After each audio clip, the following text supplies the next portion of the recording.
नमस्कार, मैं GRS news के लिए गिरीश से कर रहा हूँ। कल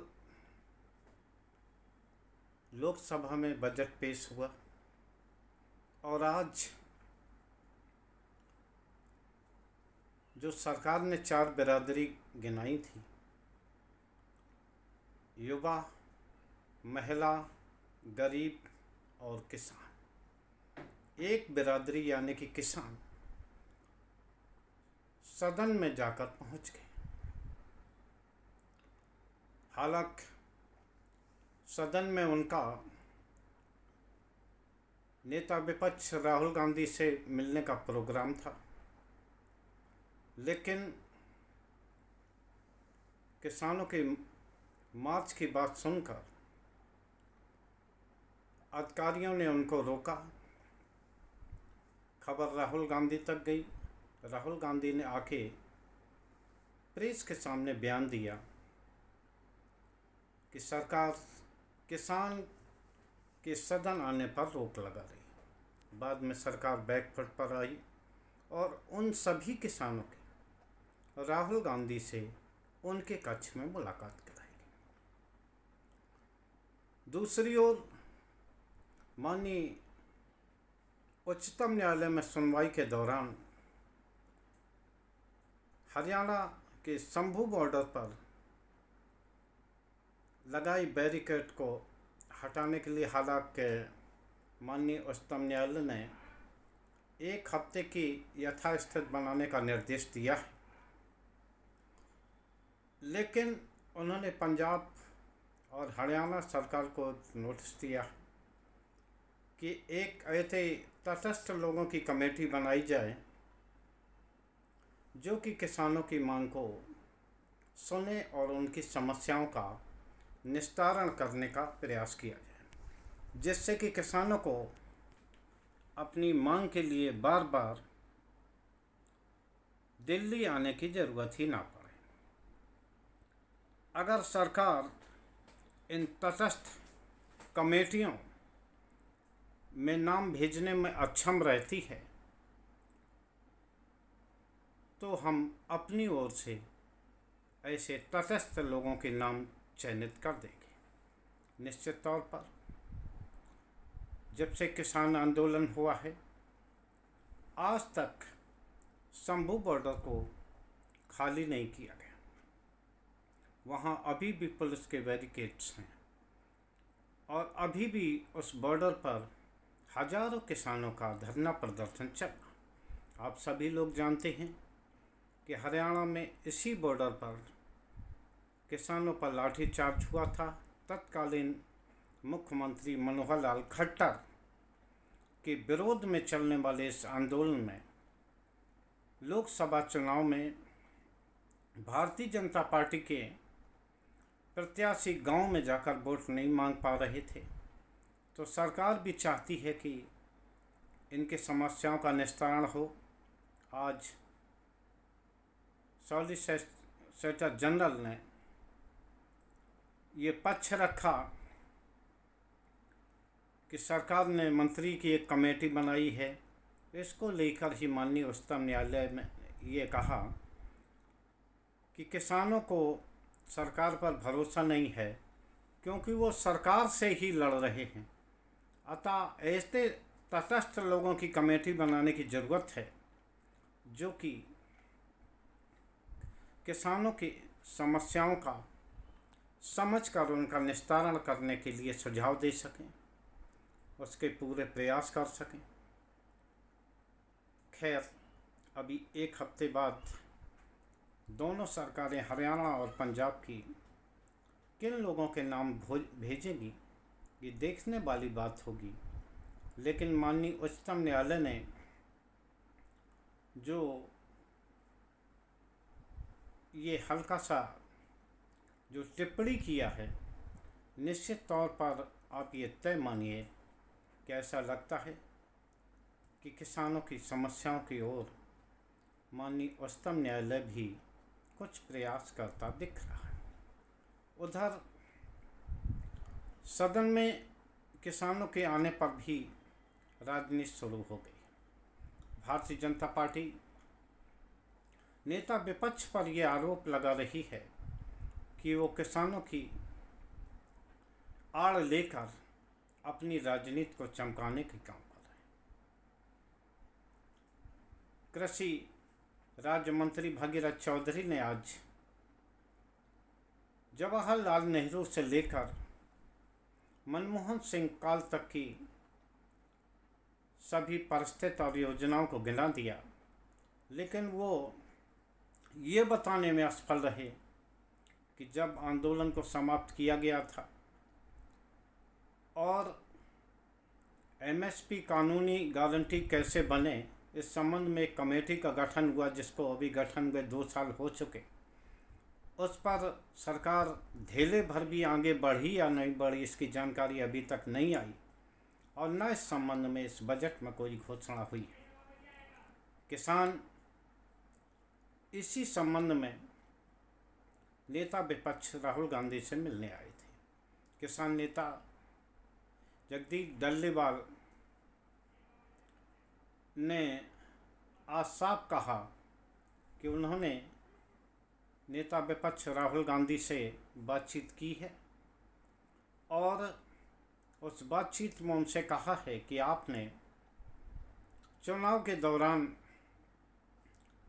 ये आश्वासन दिया था कि सत्ता में आए तो हम एमएसपी को लीगल गारंटी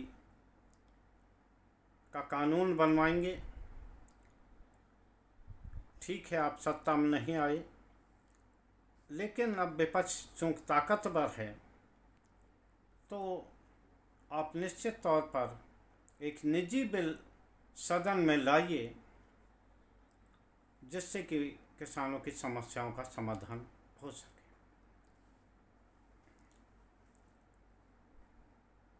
जब शुरू में किसानों के प्रतिनिधिमंडल को सदन में नहीं जाने दिया जा रहा था, तब राहुल गांधी ने जो दबाव बनाया और ये दिखाने की कोशिश की कि सरकार किसानों को सदन में, यहाँ तक कि नेता विपक्ष से भी मिलने नहीं दे रही है, सरकार को बैकफुट पर आना पड़ा और सरकार ने आनन फानन में उन सभी लोगों के पास बनाकर राहुल गांधी से ऑफिस तक जाने की इजाज़त दी। किसान नेता सरवन सिंह पंधेर ने भी ये कहा कि लीगल गारंटी किसानों का अधिकार है और बिना किसानों को एमएसपी की गारंटी मिले उनकी दशा और किसानी की दिशा बदलने वाली नहीं है। निश्चित तौर पर इस आम बजट में किसान खुद को ठगा सा महसूस कर रहे। हालांकि कृषि में बजट में वृद्धि की गई है, एमएसपी की दरों में भी वृद्धि हुई है, लेकिन एमएसपी की दरों में खरीद कितनी होती है ये सभी लोगों को पता है।